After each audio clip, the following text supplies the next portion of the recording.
12 years ago, in the placid Canadian town of Lac-Mégantic, Quebec, in the middle of the night, when families were asleep, dreams undisturbed, a runaway freight train came barreling towards the town, carrying thousands of liters of crude oil.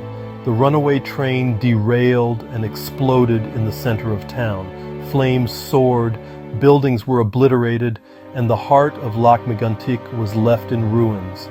47 people lost their lives, many others were injured, and the trauma from that day affects the mental health of residents to this day. The Lac-Mégantic disaster was not just a technical failure, it was a systemic failure involving flawed design, weak oversight, risky organizational practices, and poor communication across interconnected systems. It reminds us of the immense power we wield and the devastating consequences when that power slips from our grasp. It's a poignant lesson in responsibility and vigilance in everything we do as a society. I'm Ken Smith, population health economist and systems thinker. Today, I'd like to talk about another kind of runaway train that threatens disaster. It's a runaway train of digital technology that is already harming our physical and mental well-being, already causing damage to our minds and our relationships with others. Today, humanity faces a similar challenge. We're fast losing control over the technologies unleashed by Silicon Valley and AI companies. It's a digital runaway train, and some of the brightest minds suggest it could mean the end of us if we're not careful. Fueled by relentless progress, this train speeds toward a digital dystopia.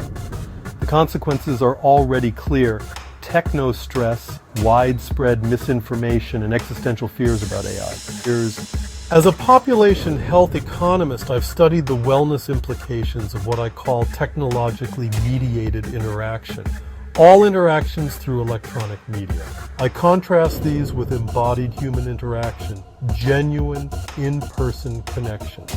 Let's discuss some of the negative health implications of technologically mediated interaction. First, excessive use of social media and digital platforms leads to increased rates of depression, anxiety, and stress. Constant comparison and the pressure to maintain a curated online persona contribute significantly. Social media has also become a tool for bullying, often with devastating results. Second, social media is a breeding ground for misinformation, which spreads rapidly and influences public perception.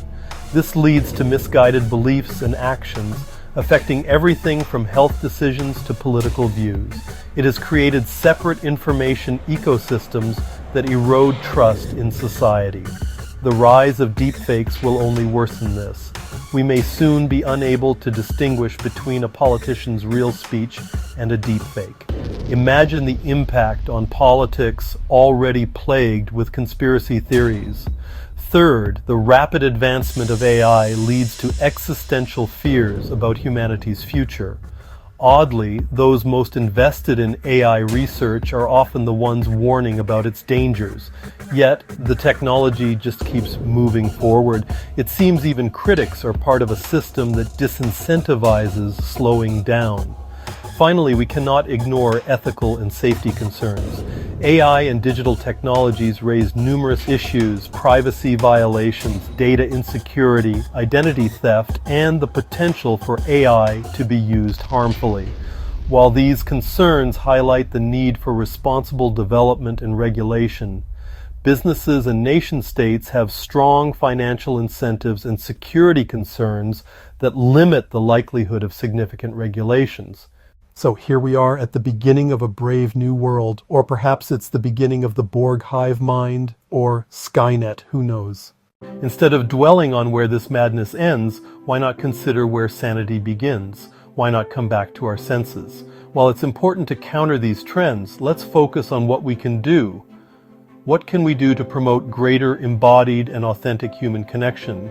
Indeed, why not develop a global movement that values our physicality and nurtures a society where people can develop authentic relationships based on trust? A society where technology is in the caboose rather than in the driver's compartment. In the aftermath, the resilience of the Lac-Mégantic community shone through. They rebuilt, remembered, and honored those lost. But the memory of that night serves as a powerful reminder. We must always respect the power we hold, for when it slips from our grasp, the impact can be profound. Now that we see the digital runaway train barreling toward us, what should we do before the power slips from our grasp? Let us know your thoughts in the comments below. Like and subscribe. I'm Ken Smith. Keep in touch.